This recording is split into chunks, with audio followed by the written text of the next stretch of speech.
إن الحمد لله الذي نحمده ونستعينه ونستغفره ونؤمن به ونتوكل عليه ونعوذ بالله من شرور أنفسنا ومن سيئات أعمالنا من يهده الله فلا مضل له ومن يضلل فلا هادي له ونشهد أن لا إله إلا الله وحده لا شريك له ونشهد أن محمدا عبد الله ورسوله أرسله الله تعالى بالهدى ودين الحق ليظهره على الدين كله وكفى بالله شهيدا فصلى الله عليه وسلم تسليما كثيرا كثيرا ثم أما بعد فإن أصدق الحديث كتاب الله وخير الهدي هدي محمد صلى الله عليه وسلم وإن شر الأمور محدثاتها وإن كل محدثة بدعة وكل بدعة ضلالة وكل ضلالة في النار. يقول الله عز وجل في كتابه الكريم بعد أن أقول أعوذ بالله من الشيطان الرجيم: والوزن يومئذ الحق فمن ثقلت موازينه فأولئك هم المفلحون ومن خفت موازينه فأولئك الذين خسروا أنفسهم بما كانوا بآياتنا يظلمون. اللهم لا تجعلنا من الظالمين. رب اشرح لي صدري ويسر لي أمري واحلل عقدة من لساني يفقه قولي. اللهم ثبتنا عند الموت بلا إله إلا الله. اللهم اجعلنا من الذين آمنوا وعملوا الصالحات وتواصوا بالحق وتواصوا بالصبر. آمين يا رب العالمين. ثم أما بعد. Today's khutbah is about a couple of ayat that belong to the introductory section of Surah Al-A'raf. That's the 7th surah of the Quran. And it makes reference to a concept that Allah repeats in multiple places all over the Quran. And that is the scary notion that our deeds are going to be weighed on the Day of Judgment. The scales on the Day of Judgment. And there are many notions about the scales of Judgment Day, and typically we picture something simple in our minds, like every person's going to stand on Judgment Day and every person's going to have their own kind of a weighing thing in front of them, a scale, and there's going to be bad deeds on the one side and good deeds on the other side, and whichever one ends up weighing more is where a person's going to end up. If their good deeds are heavier, then they're going to go into heaven. If their bad deeds are heavier, they're going to go into hell. But the Quran actually paints a much more complicated picture than that simple image to help us understand what's actually going to happen on Judgment Day. And my attempt today is to try to illustrate some of those deeper things that are really a mercy from Allah in the way that He described how our deeds are going to be weighed and what that means for us right now. Allah Azza wa Jal says, first things first, He says, وَالْوَزْنُ يَوْمَئِذٍ الْحَقِّ. The scale on that day and the measurement on that day is actually truthful, is accurate. For the first thing that means is it's real. Don't think that Judgment Day is not going to happen. Al-Haqq could mean al-Haqiqah, in its reality. So don't doubt it. But the other meaning of al-Haqq is actually that it's accurate and that it's precise and that it's also justified. Haqq is also, haqqun laha for something is rightful of it. So let me explain this third meaning a little bit, because that's Allah is almost saying all the scales we have right now are not accurate. And all the judgments we have right now have some degree of inaccuracy. Even our Messenger, sallallahu alaihi wasallam, people came to him with a dispute, and one person came and made their case and said, here are my reasons why I think I'm right. And he spoke and gave his ideas and his evidences very clearly. The other person was not very well spoken, he was shy, he was nervous. And it makes it look like one person had a really good case and the other person didn't have a good case. The same thing happens today in a courtroom. Somebody can get a really good lawyer, and somebody could get a terrible lawyer, and it looks like the good lawyer has a better case. But justice is not the same as the one speaking. If you spoke well or you made a good case, that doesn't mean you are more rightful or you're more true. Justice is something else entirely, right? So even the Messenger ﷺ said that even if he were to pass a verdict right now, don't think you've escaped Allah's judgment. That's something else. That's a different set of standards. Because Allah Azza wa Jalla knows realities far beyond what we can know. The same is true even of the laws of Islam. The laws of Islam are better than any other law because it's the law given by Allah Azza wa Jal. But at the same time, the law of Allah can also be misused. The law of Allah can be manipulated. Somebody, for example, can be given a punishment in Islam because they're found guilty. But because they were found guilty in the court of law, maybe the evidences presented were corrupt evidences, they were faked, they were false testimonies. There could be all kinds of things that took place, corrupt things that took place. At the end of the day, Sharia was established, the law was executed, but as a matter of fact, justice was not served. So just because the law is served, justice isn't necessarily served. And in courtrooms all over the world, or when we think of the image of justice, all over the world you find the image of a scale, a balanced scale. and some blind lady holding it, right? Because the idea is the justice isn't biased, and we have to weigh things out equally. But when Allah says on that day scales are going to be actually justified, what Allah is telling us is, no matter how much we try to make judgments in this world, the judgments of this world are limited. They are imperfect and they're not complete. It is only on that day that judgment is going to be in its absolute sense. Now I want to take you to the next step before I go further. You know, one way of thinking about scales is to think about standards, right? So, you know, a scale, for example, back in the day, you put a kilo or a pound or whatever it is on one side, then you put the rice on the other side. And as soon as they balance out, that means this equaled this standard. But that kilo, wherever you go, or that pound, wherever you go, is the same exact weight because it follows one exact standard. The same thing happens with measurement, right? A meter is a meter is a meter wherever you go. Or a foot is a foot is a foot wherever you go. These are standards. And everything else is measured against standards. That even happens in your studies, doesn't it? The kids that are in school or university students, there's a minimum requirement for you to pass. That's the standard. If you don't meet that minimum standard, you're not going to pass the class. And everybody is judged according to the same exact standard. Similarly, somebody wants to join a team, you know, they want to get into sports, get into the basketball team or the track team or whatever else. There's a minimum standard of athletic ability. You have to go through certain trials. If you're good at this, if you do a minimum of this, if your free throw average is this much, or you can finish a lap in this much time, then you can move to the next round or move to the next qualifier. These are all standards in life. Everything we do, every time we make a judgment on something, we need standards. And so what I'm trying to get at now, let's take the example of a classroom. You know, there are all kinds of kids in a classroom. I used to teach third grade math a long time ago, all manner of children, and some children are very mathematically inclined. They can do the entire multiplication problem in their head. They don't even touch the paper. Other kids are solving 3 times 8 on 4 pages of paper and they still can't solve it because it's to them, it's like harder than nuclear physics. It's difficult for them. They're artistically inclined. So not all children are the same. They're not. But the curriculum and the educational ministry and, you know, the Department of Education, they say, well, it doesn't matter whether you're artistically inclined or mathematically inclined, whether you like math or don't like math, you better get a minimum of this score or you're not moving on. So they're all given the same exact standard. Some people, like, you know, we have Arabic students in our program here. Some students came here, they have a lot of knowledge of Arabic already. They know Arabic, maybe they're from an Arabic family. Maybe they studied Arabic before, and some don't. So now when I'm teaching a lesson, and other asatidah are teaching a lesson, some of them have a much easier time because they have background. Some of them also have an easier time because Allah made Arabic easy for them. I've had students before that I've taught Arabic, and after a year of teaching them, I can testify Allah did not create them to learn Arabic. They can learn anything else, but they just not for them. And that's not because they're not intelligent. These are intelligent people that are highly qualified in their professions. They can speak languages they can write in languages that are not even human. They're programming languages. And yet Arabic, they cannot make heads or tails of it. They just can't do it. It just doesn't work for them. They are people of different aptitudes. But when it comes to standards, we're all the same. And that kind of seems unfair. Why should, and you know, that student who works extra hard, I'll tell you a true story. One of my students worked extra hard. I mean, this guy, there was not a break that he took a break. In the break, he was doing the work. After school, he was doing the work. And he was friends with me before he was a student. So I would call him and say, hey, you want to go play some basketball? No, I want to study Arabic. It's like, but I'm your teacher and I'm telling you we can play basketball. No, I want to study Arabic. And he failed every test. Every test. And he did not quit. He kept studying, he kept working, and he did not do well. He barely got through. Barely got through. And I can testify that there were students in that same class, in the same year as him, and even future students, that were far better at Arabic and put not even 1% of the work that he put in. According to the academic standard, one receives the certificate, one does not receive the certificate. But in my eyes, I have far more respect for that student than I've ever had for any other student. Because I know the effort he put in. I know the hours he put in. But that standard doesn't really get him a job. That standard is not really very impressive. It's just in my heart for him.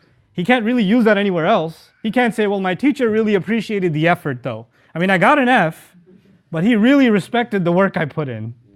You should ask him how he feels about me. Nope, that doesn't really help anybody in this world. On Judgment Day, however, these scales are different. Allah will not just look at the quantity of my deed. what I did, what I scored. There's every factor taken into consideration. Every factor. What was I good at? What was I weak at? What did Allah make easy for me? What did Allah make hard for me? And for every one of us, that's a different set of standards, isn't it? Now think about this ayah. فَأَمَّا مَنْ ثَقُلَتْ It's not مِيزَانُهُ ثَقُلَ مِيزَانُهُ قال ثَقُلَتْ مَوَازِينُهُ He said for every single person, for anybody for whom their scales, plural, scales, became heavy. One person, many scales. One person, that's not one person, one scale. In the zahir of the ayah, it's one person, multiple scales. Why would one person need multiple scales? We could just have one giant scale, put all the deeds on it. But actually you can think of the scales in this ayah as standards.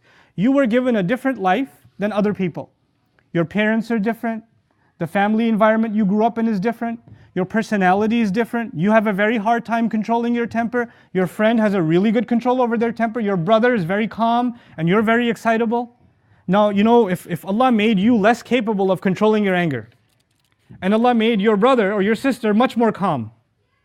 So on Judgment Day, when your brother and your sibling, who's very calm, is about to be judged, hey, you didn't get angry. Yep, I didn't get angry, and they should get rewarded. But you controlling your anger was a lot harder for you, wasn't it? That was a lot harder for you. Allah will take whatever capacity He gave you. Because if they had 100% threshold for holding their tongue or controlling their temper, and you didn't, and you were about to punch some guy in the face, and all you did was, and that's all you did, by everybody else's standard, you lost your temper, but maybe Allah says, actually, I knew what you were going to do. And in comparison to what I gave you, that's a pretty rewardable deed. You controlled yourself, you held yourself back. You held yourself back pretty good. People are going to be given different set of standards, different scales. You should not be, this is so important to learn because you should not be comparing yourself to anybody else. قُلْ كُلٌّ يَعْمَلُ عَلَى شَاكِلَتِهِ فَرَبُّكُمْ أَعْلَمُ بِمَنْ هُوَ أَهْدَى سَبِيلًا Every one of them, let them know. You should work according to the way Allah molded you. Work within what Allah gave you. There's a package Allah gave you. You have certain level of intelligence, certain level of personality, certain kinds of traits, certain strengths and certain weaknesses. Sometimes your strength is somebody else's weakness. Sometimes your weakness is somebody else's strength. Allah knows what He gave you and what He didn't give you. There are people who have things you don't have and I don't have. And there are things you have that other people don't have. Allah knows all of that. First of all, be very clear about who you are. An assessment of yourself.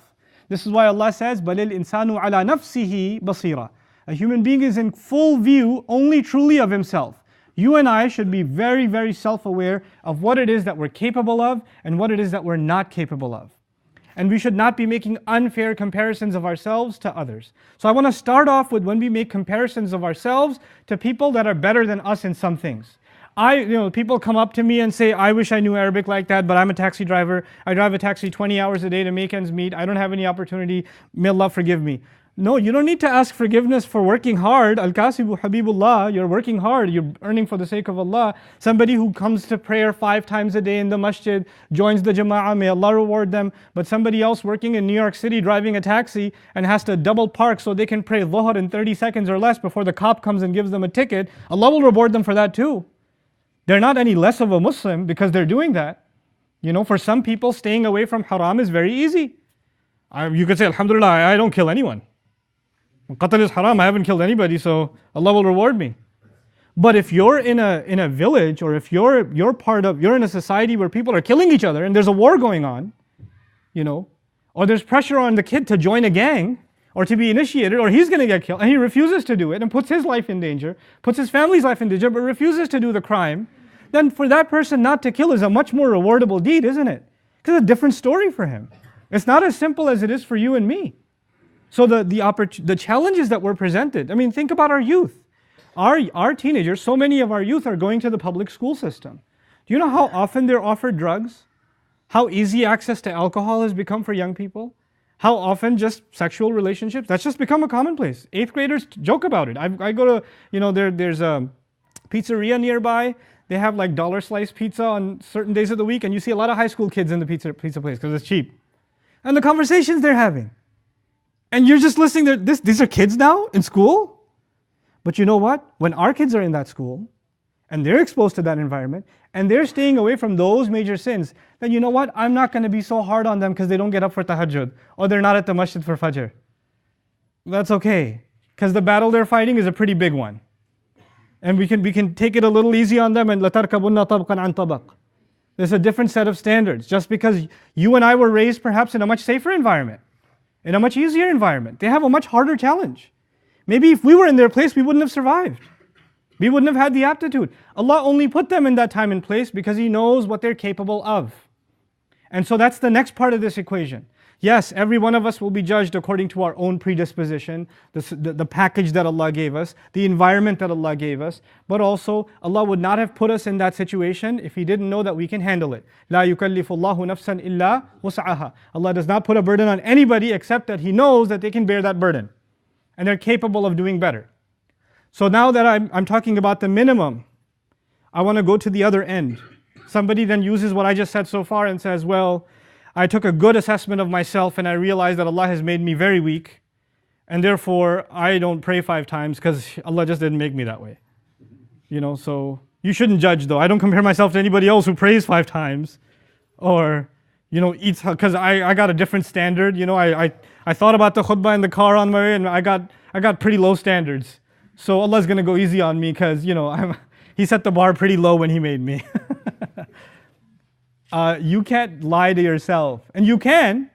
It's not just somebody else can underestimate you. Very easy for you to underestimate yourself, which is why Allah opens the ayah by saying, وَالْوَزْنُ يَوْمَئِذٍ الْحَقِّ أَلَيْسَ هَذَا بِحَقِّ. He says on judgment, is this real or what? And when that people will testify on that day, no, we were doing wrong to ourselves. We were lying to ourselves. We weren't honest with ourselves. بل الإنسان على نفسه بصيرة ولو ألقى معاذيره. Human beings have a really good view of themselves. Each human being has a really good view of his or herself, even though they present all manners of excuses. You make all kinds of excuses for yourself to make things easier for yourself, for me to make things easier for myself. But so this side of the equation, I want to kind of explore a little bit more as the time for the khutbah wraps up. You and I have to actually really ask ourselves. I'll give you an example to help you get this. I'll go back to my math class example. Some of my kids were just brilliant, absolutely brilliant. And this one kid would get 100 on every test. Effortless for him. 100 on every single test. Minimal study, maximum results. Other kids are struggling, crying, and questioning the meaning of life because they have a math exam. But this kid is just cruising through all of it, right?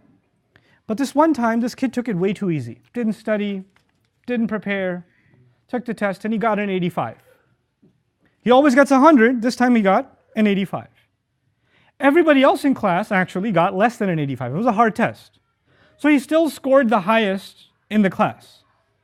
But I, as his teacher, know that 85 is not the best he can do. That 85, he's a lot more capable. He could have still got 100, and I know it. For a fact, I know it. I know that he didn't apply himself, and that's why he did so much less. Me as a teacher will show him that and say, I know you're much better than this.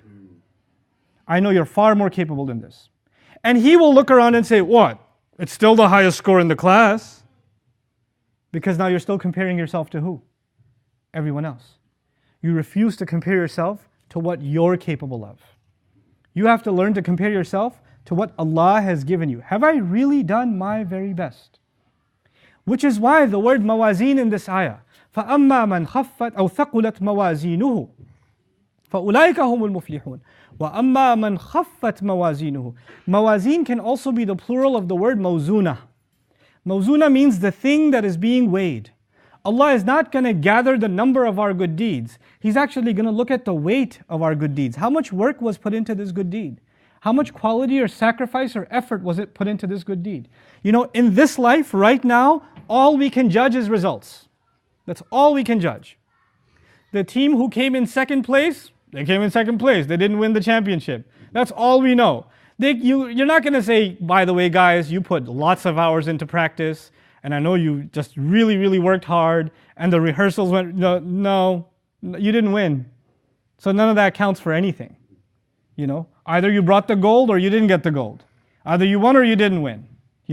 When the elections happen, somebody wins the election, unfortunately, and we say, hey, they won the election.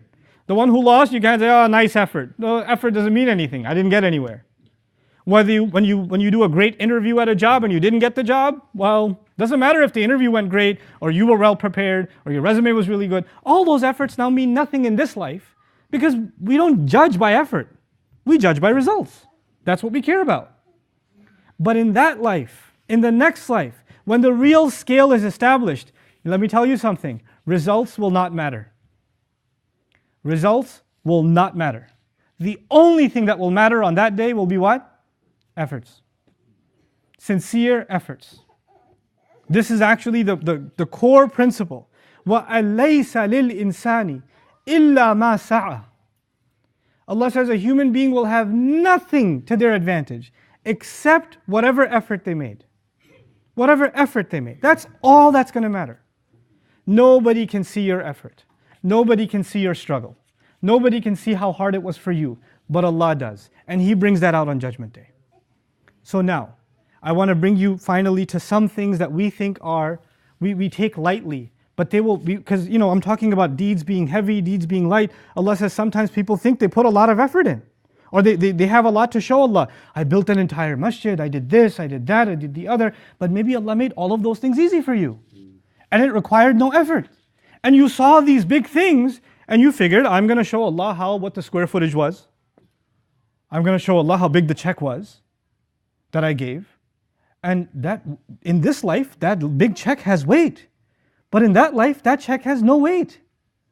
Has very little weight. وَقَدِمْنَا إِلَى مَا عَمِلُوا مِنْ عَمَلٍ فَجَعَلْنَاهُ هَبَاءً مَنْثُورًا. We'll approach whatever deed they did and turn it into dust, scattered. It'll have no weight. Our deeds have to have sincerity behind them. That's how they have weight behind them. Our deeds have to have effort behind them, struggle behind them. That's when Allah actually acknowledges that you did something worth doing. When you love something, when you really want to please someone, it's the effort that is seen. And by the way, the only people who see effort in this life are your loved ones, truly loved ones, your parents.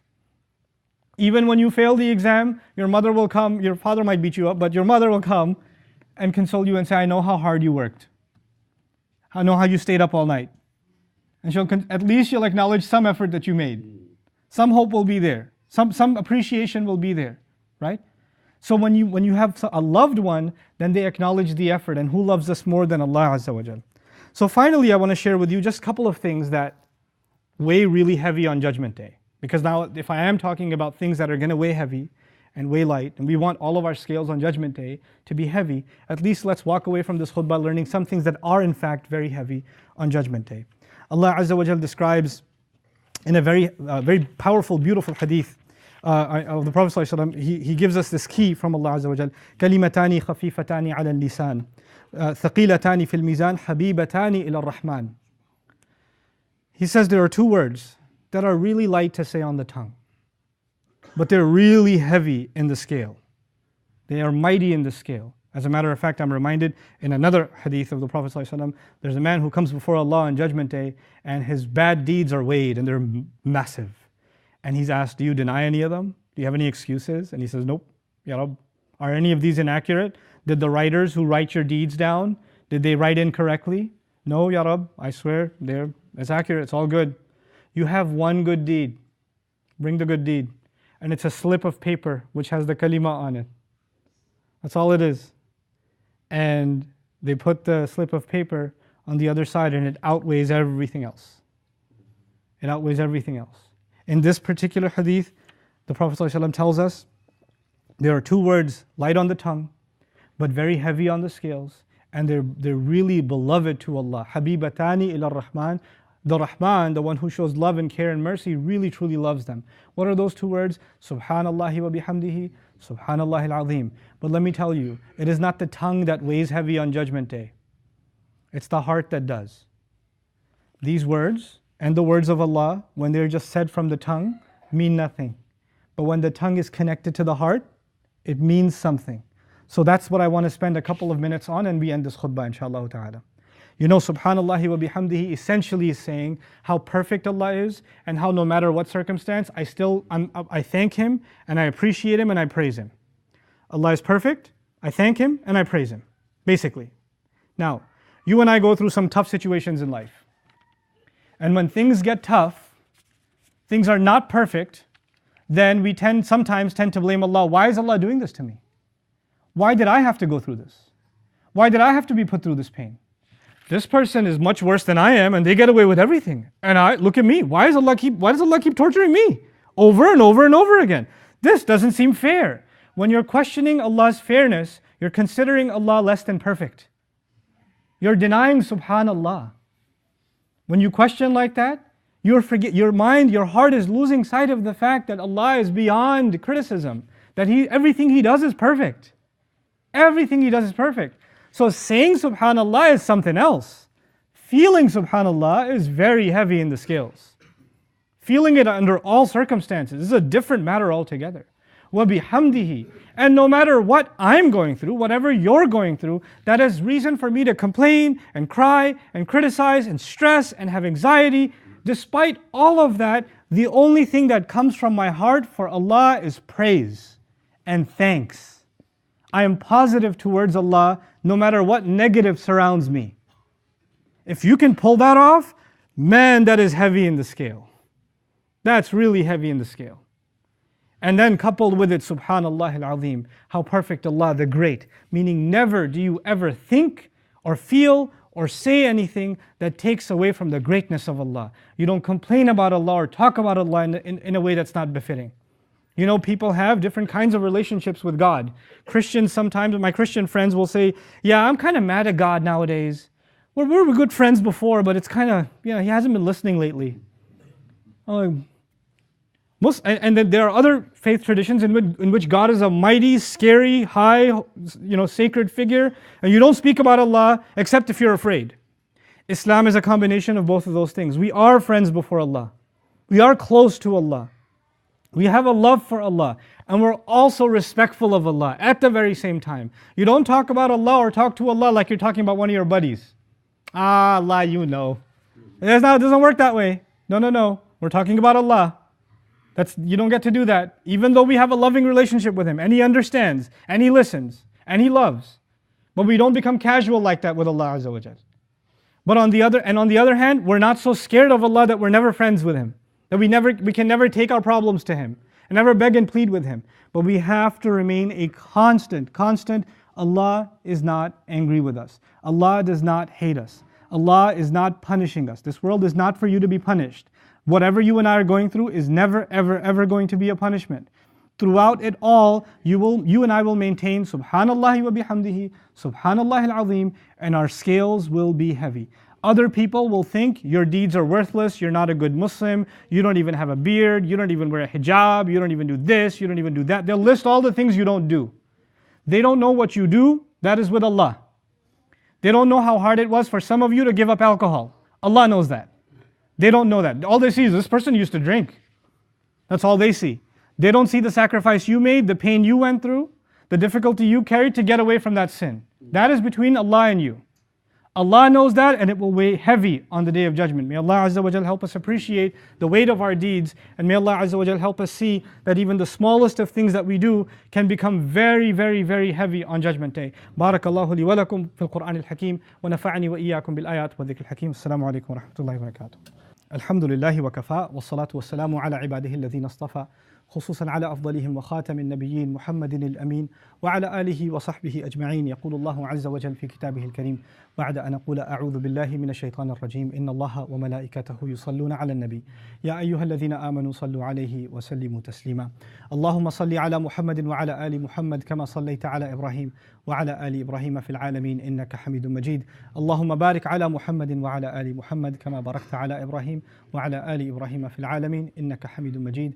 عباد الله رحمكم الله اتقوا الله إن الله يأمر بالعدل والإحسان وإيتاء ذي القربى وينهى عن الفحشاء والمنكر ولذكر الله أكبر والله يعلم ما تصنعون. أقم الصلاة إن الصلاة كانت على المؤمنين كتابا موقوتا.